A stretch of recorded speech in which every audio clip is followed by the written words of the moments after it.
Hey guys, so this is DelaQ. Welcome to the channel. Honestly, I'm just gonna get straight into it.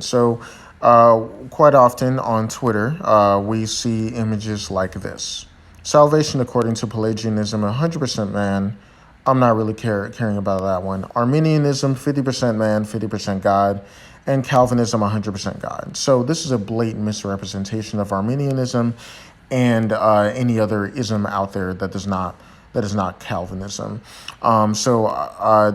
Provisionist as well. So let's go ahead and get into it. Romans 4 completely destroys this argument. So what Calvinists like to argue is that anyone who is not any non-Calvinist believes that has made faith into a work when we say that you must believe in order to you must believe before you receive salvation.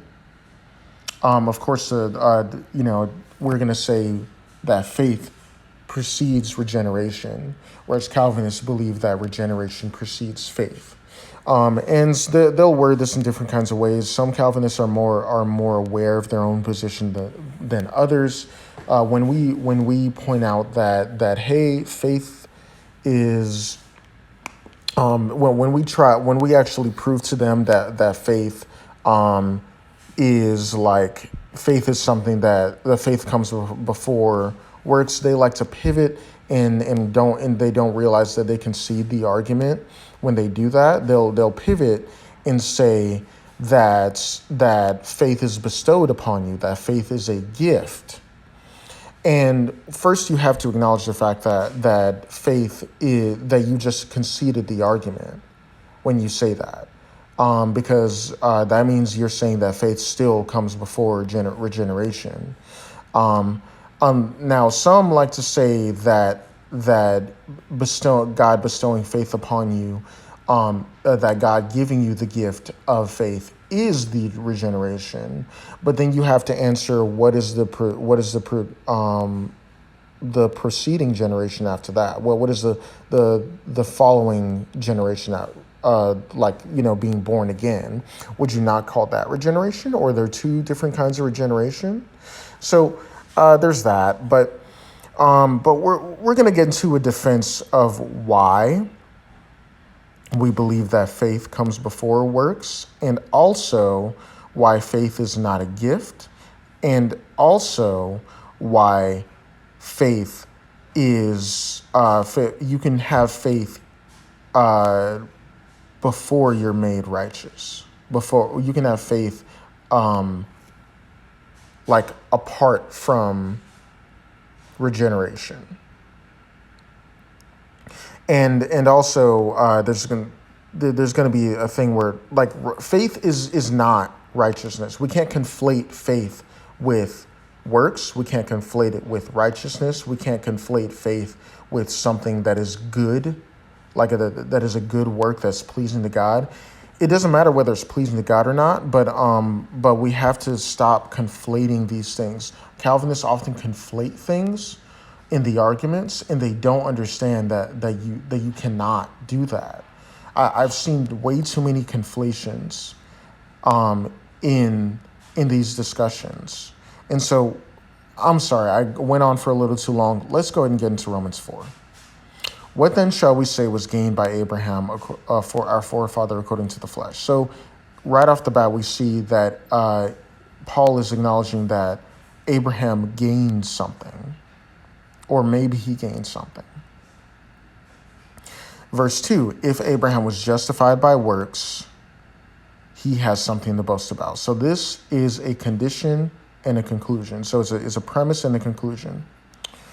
It's an if-then statement. If Abraham was justified by works, then he has something to boast about. Paul is saying, but not before God, as in absolutely not.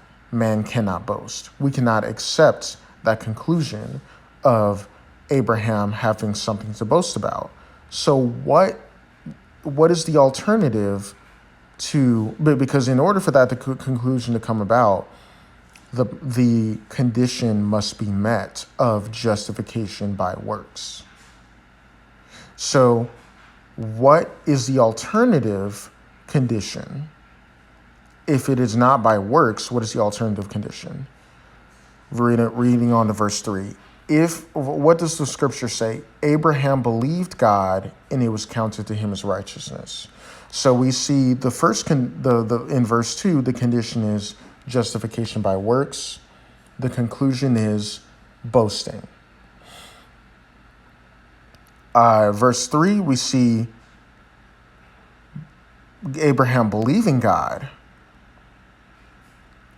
and the conclusion is receiving a gift. So we're receiving righteousness. Is being counted as righteousness. Verse 4, now to the one who works. So this is a kind of him explaining what his condition was in verse 2. The one who works, his wages are not counted as a gift, but as his due. So it seems like Paul is saying that you want to receive a gift, whatever this gift is, right? But you can't do that by works, because whatever you receive, aka your wages, are something that you're due and is something you earned. Therefore, as concluded in verse 2, it's something you can boast about. And once again, he's rejecting that. He's rejecting that conclusion based upon the premise. The premise is works. The conclusion is boasting. But in verse 3, he's saying the premise is believing, and the conclusion is righteousness. And for some reason, he's making sure to say that working does not conclude receiving a gift, because if you can't work for a gift, that doesn't make sense. A gift is something that is unmerited, is something that you did not work for.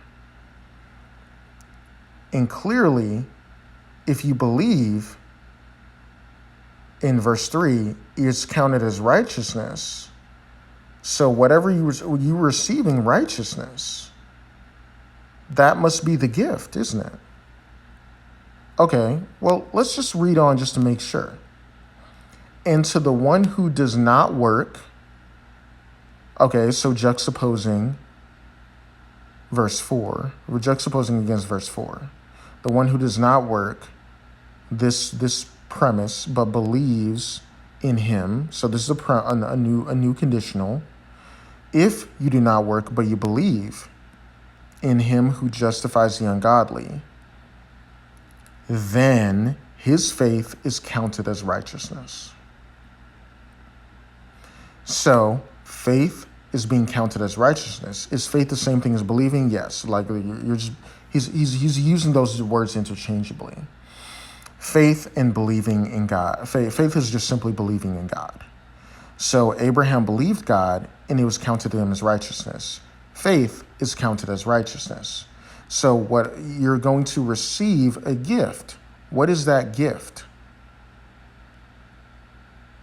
Righteousness. So the first condition was, if works, then earn, therefore boast. Right? Then earn and boast. If works, then earn and boast. But he's saying it's not a gift. If works, then not gift, earn and boast.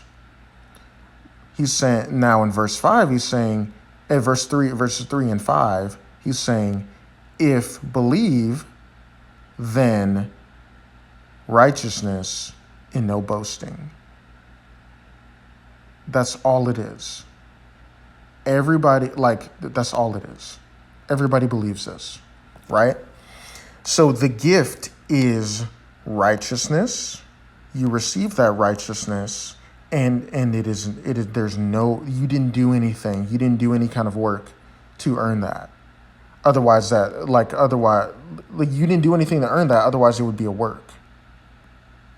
And otherwise, you could boast.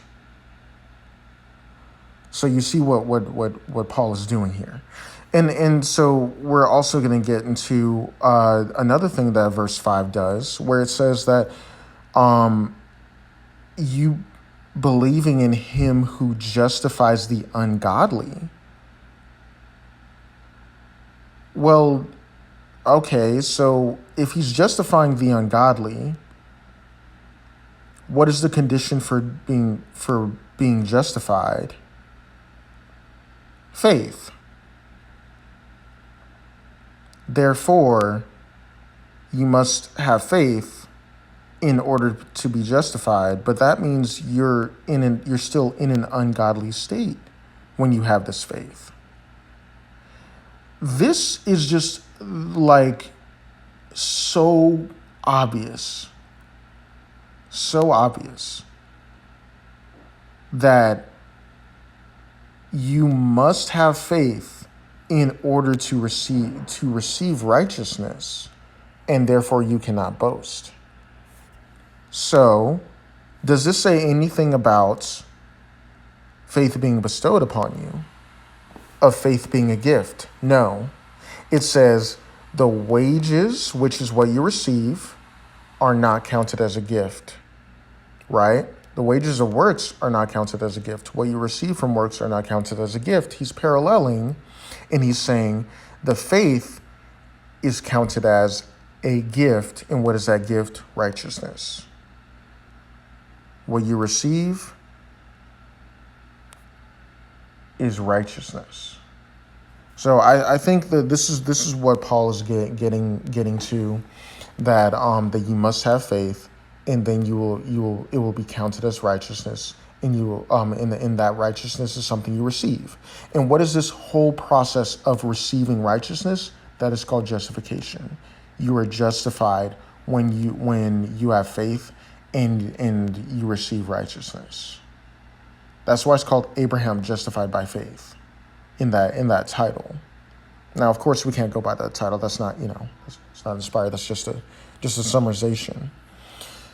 But that's what's going on. So it's in this case, we're actually disproving the Calvinistic position, where they're saying that you're regenerated in order to receive, in order to have faith, or you're receiving faith, and this process is regeneration. That's not true. You're actually, at least in this passage, we can talk about other passages, but in this passage in particular, you cannot say that faith is a gift. You cannot say that faith is a work. You cannot say that having faith is righteous in itself, but instead you have to say that you receive righteousness. It's counted as righteousness. You receive a gift, and that gift is righteousness itself. So, anyways, that's the end of the video. Thank you guys for tuning in. I just really wanted to get into that because I'm really tired of Calvinist misunderstanding.